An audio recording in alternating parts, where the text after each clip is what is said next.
거룩한 부담. 그것도 축복이죠. 지난주, 어저께 그랬죠. 홍 집사님이 그랬나? 힘들게, 그죠? 해야 뭐 교회가 뭐라고 얘기했는지 자세히는 잘 모르겠는데 어쨌든 거룩한 부담, 교회 일을 하면 좀 힘겨울 만큼 했을 때 그만큼 또 기쁨도 오겠죠. 오늘은 이제 의의 일꾼이라는 제목으로 함께 은혜 나누도록 하겠습니다. 찬양으로 은혜 받게 하셔서 감사하고요. 주 안에서 강건해지는 이제 모습을 보니까 여러분들을 참 반갑습니다. 감사하고요. 긴 장마에 이제 폭염도 있고 집중호우가 이제 반복되는 가운데 있어요. 면역력이 떨어지기 쉽습니다. 우리 몸이라는 게 자꾸 이렇게 기후 변화가 심하고 압력 변화가 심하니까 면역력이 떨어져 이제 건강을 잃기도 쉽습니다. 그럼에도 이제 하나님의 지키심으로 이렇게 생명력 있게 살게 하셨으므로 먼저 하나님께 감사와 영광을 올려드리고 이 말씀을 좀 들었으면 좋겠습니다. 이런 말씀을 들은 기억이 있어요. 만약에 홍해가 당신 앞을 가로막고 있고 왼쪽에는 높은 산이고 오른쪽에는 광야가 있고 뒤에는 애굽 군대가 쫓아온다면 하나님을 찬양하기 시작하라. 그 상황은 하나님의 기적이 일어나기 안성맞춤이기 때문이다. 이런 말 들어보신 적 있으시죠? 하나님은 독생자 예수 그리스도의 생명을 내주고 나를 사셨습니다. 그래서 루터는 이렇게 말했어요. 성경을 꾹 짜면 한 방울의 피가 나올 것이다 라고 말했습니다. 그러므로 내 인생의 주인은 예수 그리스도입니다. 이 성경 전체가 예수님의 피 한 방울인 거죠. 구약이든 신약이든 다 합해서 꼭 짜면 한 방울의 피가 나옵니다.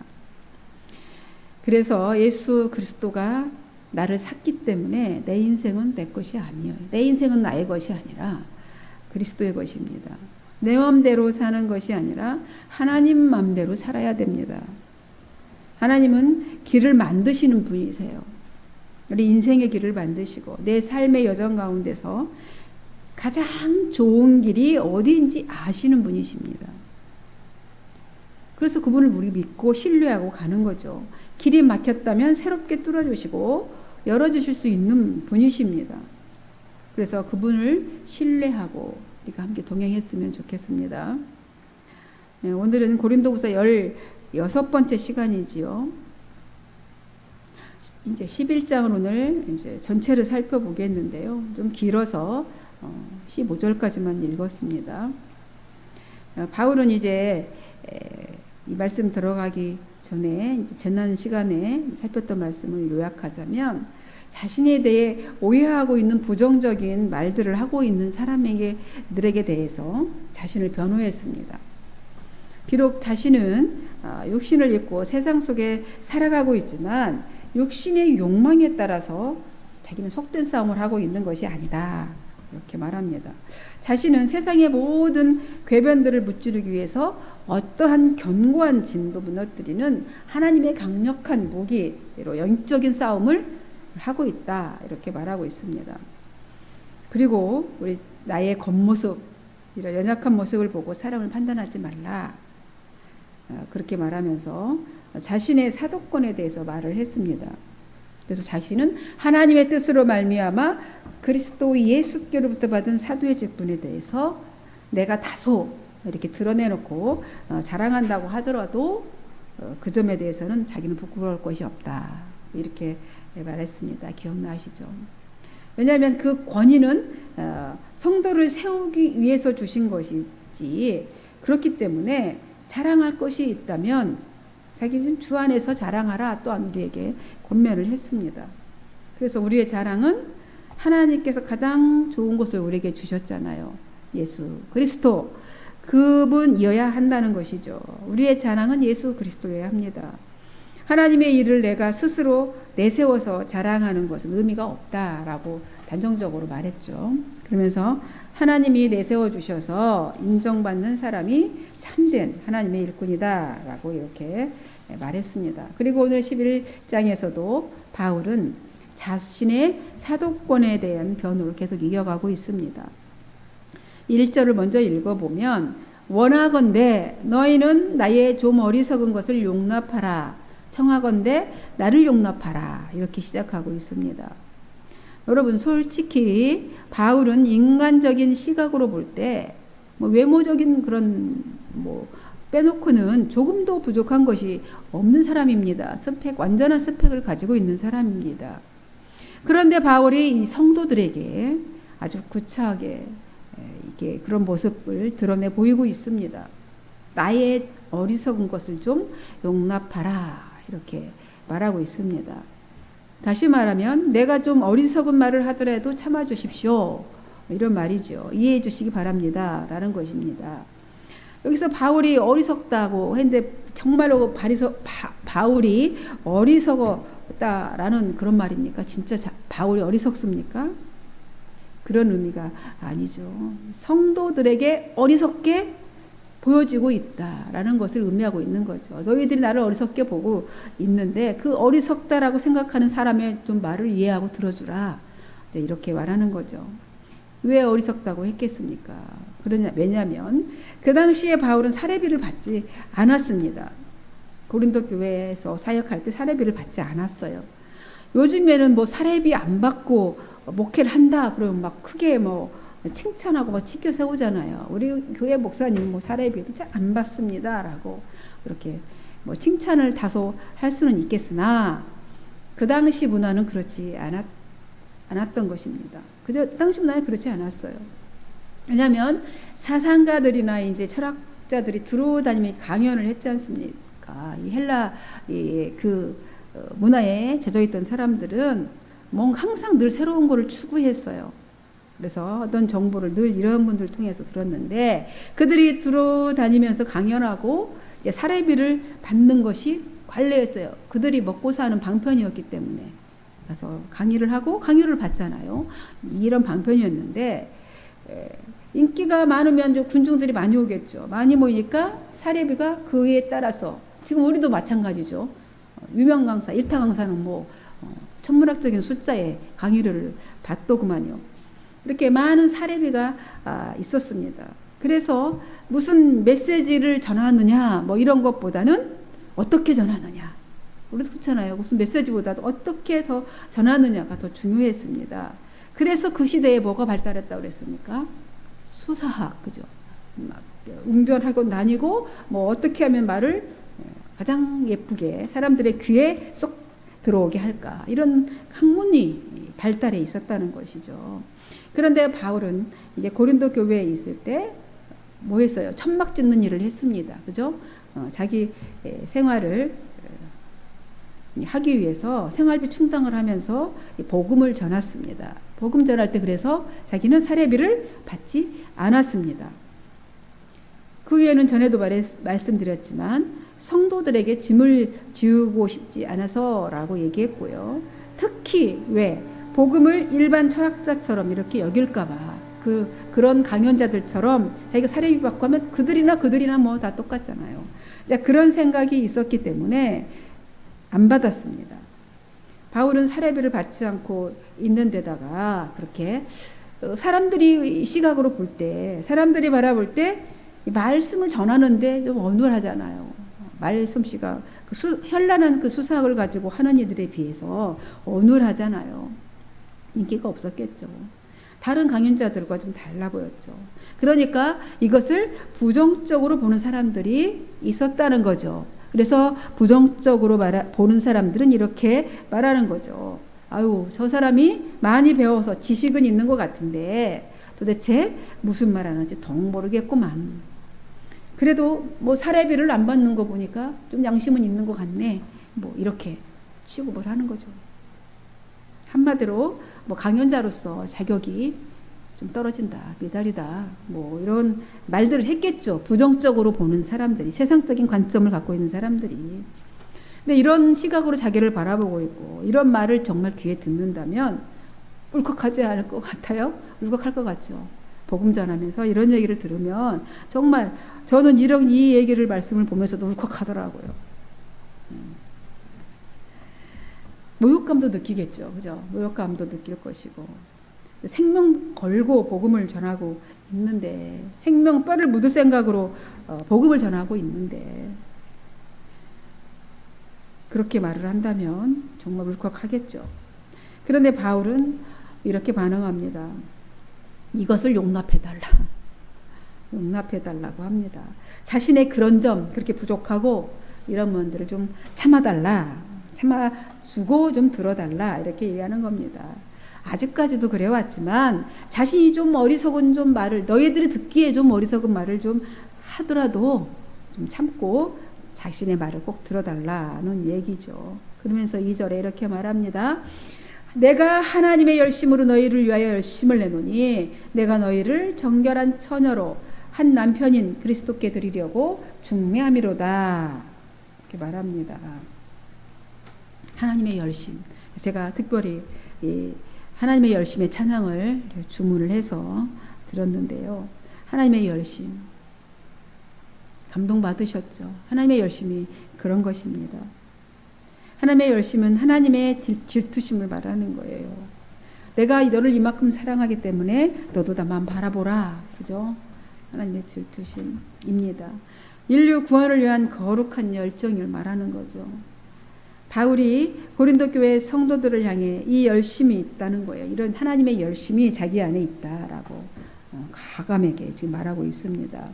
이 열심이 있다는 말은 뭐예요? 하나님의 마음과 내가 같이 이렇게 잇대어 있다. 내 마음이 잇대어 있다라는 말입니다. 그래서 하나님의 그 심정이 되어서 그들을 지금 질투하는 마음으로 하나님을 향하여 등 돌리고 있는 세상적인 관점으로 세속적인 주의로 그런 잘못된 신앙관을 가지고 잘못된 시각을 가지고 가치관을 가지고 하나님을 보지 못하고 있는 그들을 향한 질투, 하나님의 질투가 바울 안에 있다는 겁니다. 우리 안에 이런 질투가, 하나님의 질투가, 하나님의 열정이 우리 안에도 있어야 될 줄로 믿습니다.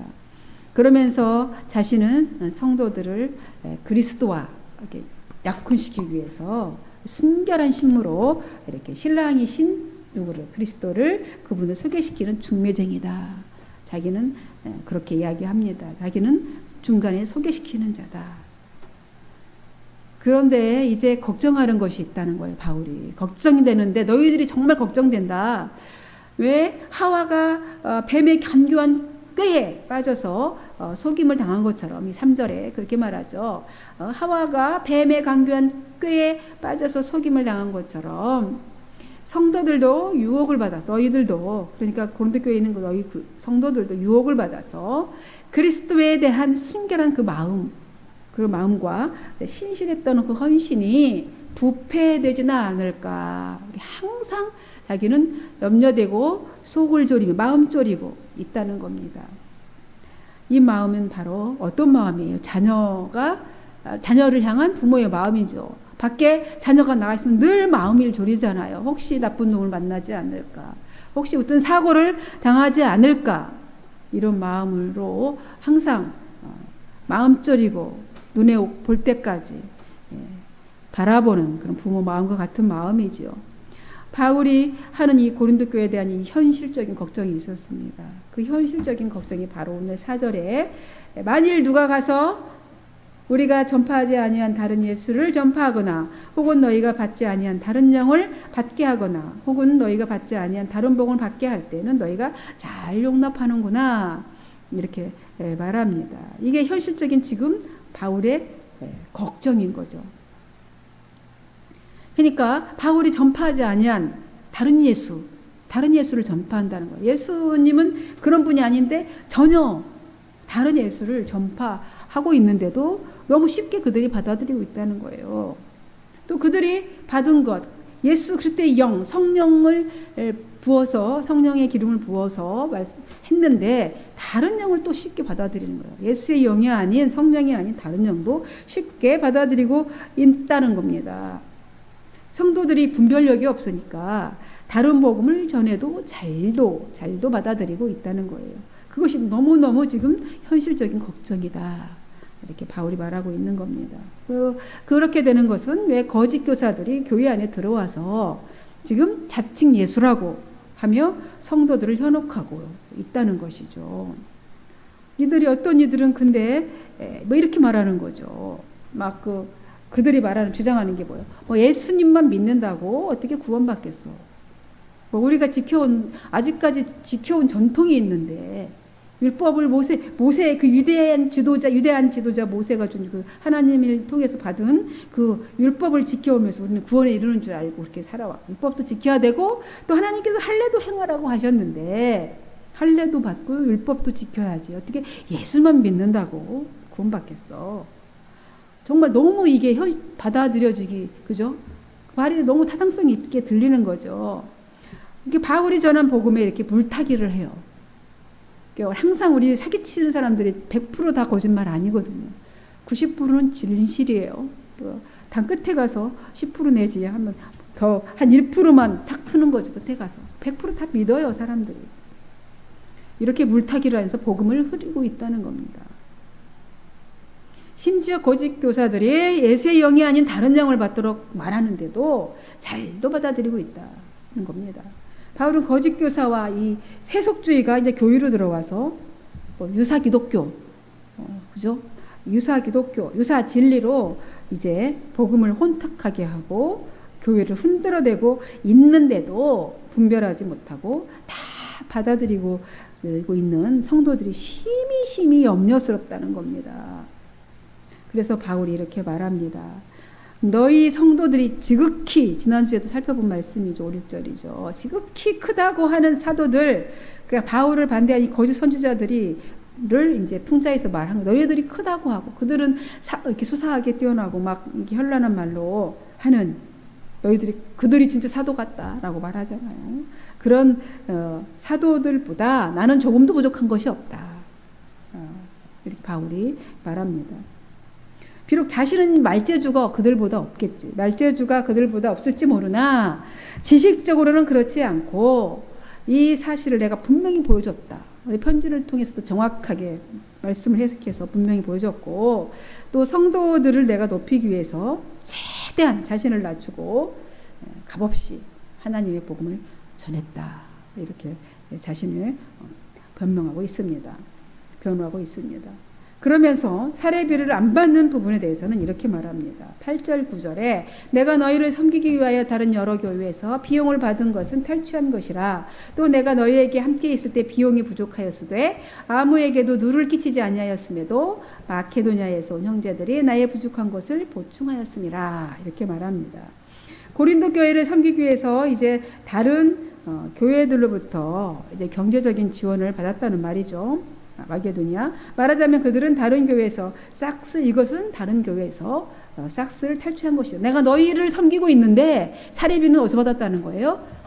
다른 곳, 그렇죠? 다른 곳에서 엄밀히 말하면 싹스를 탈취한 것이다. 그래서 사실 고린도에서 지내는 동안 생활이 어려웠어요. 그렇죠? 바울이 혼자 떨어져서 그곳에 있으면서 누구에게도 그러나 민폐를 끼치지 않으려고 민폐 끼치는 거 엄청 싫어하는 거죠. 그래서 사례비를 받지 않았다는 거예요. 복음을 위해서. 그것은 마게도냐에서 온 성도들이 자신이 필요한 것들을 모두 공급해 주었기 때문이에요.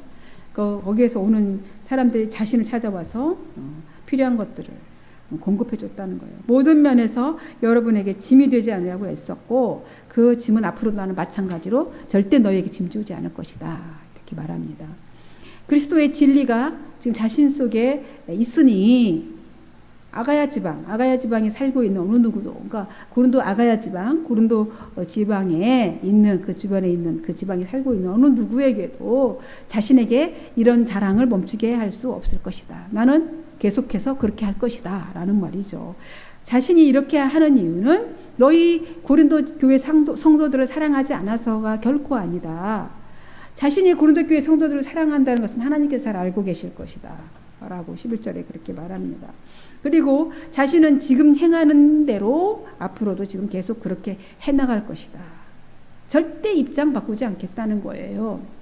우리 정치권을 보면 수시로 입장을 바꾸는데 본인은 절대 그렇게 너희에게서 사례비를 고린도 교회에서 안 받겠다. 절대 입장 바꾸지 않겠다. 라는 것이죠. 그 까닭은 지금 너희들 안에 있는 그 돈 모으려고 이렇게 돈 벌려고 급급하면서 자신들은 특별한 존재다. 사실은 그 많은 사람들의 인기를 모아서 많은 사람들에게로부터 그런 돈을 모으기 위해서 자기는 특별한 존재다, 대단한 유명한 사람이다라고 이렇게 자처하면서 이제 거짓 교사들과 있는데, 그런 사람들과 바울 자신을 한 통 속으로 취급하는 그런 빌미를 내가 전혀 주지 않기 위해서 이렇게 내가 절대로 너희들에게 그렇게 하지 않겠다라고 선언하고 있습니다. 내가 사서 고생을 하겠다는 거예요. 진리가 바로 세워지도록 하기 위해서 나는 너희들에게 사례를 안 하지 않겠다. 그러니까 거짓 교사들이 자신들도 바울과 같은 방법으로 하나님을 예리를 한다고 할 거 아니냐. 그들도 우리도 똑같이 바울처럼 이제 그런 자랑할 기회를 지금 이렇게 엿보고 자신을 향해서 그러고 있는데, 아예 그런 일들을 원천 봉쇄하기 위해서 그렇게 하겠다는 겁니다. 이들은 거짓 교사들이고 속이는 일꾼들이고 그리스도의 사도로 가장하는 자들이죠. 그러면서 이렇게 말합니다. 사도 바울이 교회 안에 그런 일들이 있다고 해서 뭐 전혀 놀랄 일도 아니다. 그런 일들 하도 많으니까. 그렇죠. 교회 안에 사기꾼들이 많다고 해서 놀랄 일이 아니에요. 교회 안에서 뭐 이상한 뭐 장사를 한다고 해서 놀랄 일도 아니라는 거예요. 14절에 그렇게 말합니다. 이것은 이상한 일이 아니니라. 사탄도 자기를 광명의 천사로 가장하나니, 이러면서 사탄도 자기를 광명한 천사로 가장하기 때문에 사단이 천사처럼 들어와서 가장해서 사실은 자기 탐심을 채우지만 사탄은 늘 이런 방식으로 활동을 합니다. 따라서 사탄의 일꾼들도 의의 일꾼인 양 가장한다고 해서 놀랄 일도 아니라 그러려니 하라는 거예요. 그런 거 가지고 뭐 이랬네 저랬네 할 거 없다라는 거죠. 왜냐하면 하지만 그들은 무엇으로도 어떤 방법으로도 결코 성공하지 못할 것이고 결국은 그 행위대로 벌 받을 것이니까. 그러면서 바울은 처음부터 다시 한번 말하겠다고 하면서 16절 이하에 쭉 이렇게 말합니다. 자신을 어리석은 사람으로 생각하지 말아달라, 또 이렇게 말하죠. 자는 어리석은 사람이 아니라는 거죠. 만일 그들이 어리석은 사람으로 나를 그렇게 어리석은 사람으로 생각한다면 그냥 그렇게 어리석은 사람으로서 나는 받아들일 수밖에 없고, 그러니 내가 어리석은 사람처럼 그렇게 자랑을 좀 하겠다 그러면 이렇게 말합니다. 지금 이 말은 주님의 명령을 내가 받고 하는 것이 아니야. 세상 사람들이 하는 방식으로 육신을 따라, 그러니까 세상 조건을 따라서 내가 좀 자랑을 좀 해보겠다. 너희들이 그렇게 자랑하니까. 그들은 스스로 지혜롭다고 생각하면서도 어리석은 사람들을 너희가 잘 용납하고 있잖아. 거짓 교사들을 용납하고 있기 때문에 그 사람들을 너희들이 지혜롭게 스스로 생각하잖아. 본인들이. 나를 어리석게 너희들이 생각하고 있고, 그렇다면 나는 어리석다라고 여겨지는 그대로 내가 자랑 좀 하겠다는 거예요. 또한 그들은 자신들을 막 종으로 부려도, 착취를 해도, 자기를 사기를 쳐도, 업신여겨도, 그죠? 뺨을 때려도 뭐라 그래요? 잘도 용납하는구나 이렇게 얘기를 합니다. 20절에 보니까 잘도 참아주는구나. 여러분, 사이비 집단들이 이런 방식을 취해도 거기 있는 사람들은 천국이라고 말하잖아요. 자기를 사기를 쳐도 함부로 대하는 거죠. 자기네들 밑에 모처럼 이렇게 부려먹잖아요. 막 때리면서 하면도 그것을 뭐 마치 어떤 치유의 방법인 것처럼. 바울은 마음이 약해서 참아하기는 그렇게는 할 수 없어. 그런 짓은 할 수 없으나, 만일 누가 자랑을 한다, 그런 짓거리는 할 수 없으나, 누가 자랑을 한다고 한다면, 무엇을 자랑한다면 자신도 어리석은 사람처럼 충분히 자랑할 수 있다라는 거죠. 그러면서 22절에서 27절까지 이렇게 말합니다. 뭘 자랑합니까? 22절 27절까지 보면 그들이 히브리인이냐 나도 그러하며 그들이 이스라엘인이냐 나도 그러하며 그들이 아브라함의 후손이냐 나도 그러하며 그들이 그리스도의 일꾼이냐 정신없는 말을 하거니와 나는 더욱 그러하도다.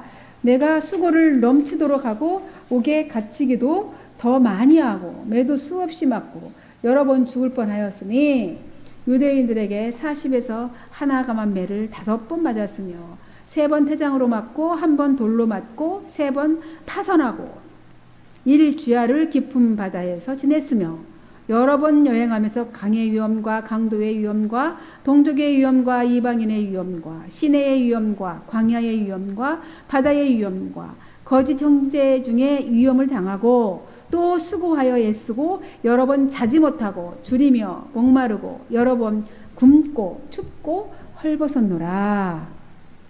이렇게 말합니다. 이런 일들 다 제쳐놓고라도 이럽니다. 그 다음에 이후에 일은 고사하고라도 이런 일들을 겪었다는 거예요. 자기가 복음을 전하면서 자신은 거짓 교사들보다 더 혈통적으로 말하자면 더 나을 뿐만 아니라 낫다는 거죠. 너 히브리인이냐? 뭐 그러하고 아브라함의 후손이 나도 그렇다는 거예요. 그들과 비교해 전혀 떠질 것이 없고 그러나 복음을 위해서 온갖 고난을 받으며 고생했다라는 거죠. 유대인들이 법에 40대를 맞으면 죽잖아요. 그래서 40에 하나 감한 매를 39대를 쳤어요. 그냥 혹시라도 수를 잘못 세서 더 때리면 인자해서가 아니라 한 대를 더 때리면 법을 어기니까 법을 어겨서 될까봐 그냥 39대에서 그치는 거죠. 그렇게 때렸다는 겁니다. 그러면서 날마다 자기를 이렇게 고난을 당하고 너희들을 이렇게 그들이 사도라고 하는 너희들이 지혜롭다고 하는 그 사도들보다 나는 전혀 혈통적으로나 육신적으로 조건이 떨어지는 것이 없는데 내가 복음을 위해서 온갖 고난을 받으며 고생했다. 그걸 다 제쳐놓고라도 내가 날마다 자기 자신을 억누르고 있는 것이 있는데 바울 자신을 억누르고 있는 것이 있는데 그게 뭐냐면 모든 교회를 향한 무거운 염려의 마음이 있다는 겁니다. 그 짓누르고 있대. 교회에 대한 그 마음이 자기를 짓누르고 있다는 거예요. 누가 약해졌다 그러면 자기도 한없이 약해지고 누가 죄에 빠지면 마음이 앞서서 자신의 속에서 화가 불같이 그렇게 복음을 전했는데 죄에 빠졌다 그러면 속에서 막 그런 긍휼함이 불같은 마음이 막 솟아오른다는 거예요. 그게 바로 스플랑크 리조마이라고 그랬죠. 그리스도 예수의 마음, 창자가 끊어지는 아픔이 지금 바울에게 교회를 향한 그런 마음이 있다는 겁니다. 이 성도들을 향한 이런 긍휼함이 바울 안에 있다, 자신 안에 있다라고 지금 그들에게 자기 마음을 지금 표현하고 있습니다. 그러면서 굳이 자기 자신이 자랑해야 한다면은 자신의 그런 약함들을 자랑하겠다는 겁니다. 주를 위한 고난을 자랑하겠다는 거예요.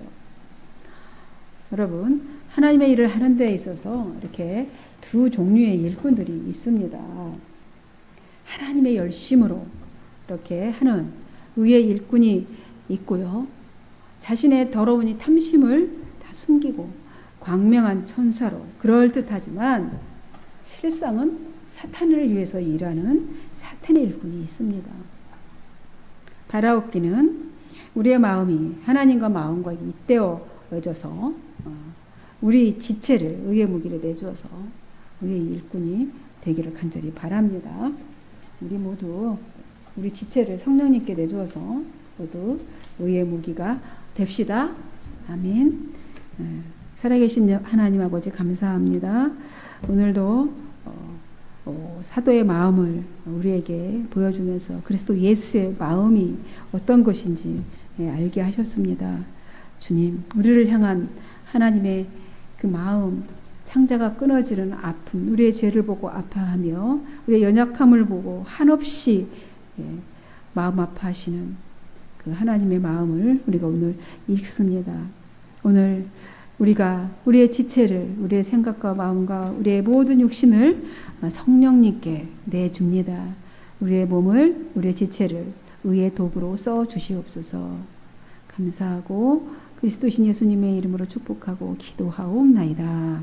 아멘.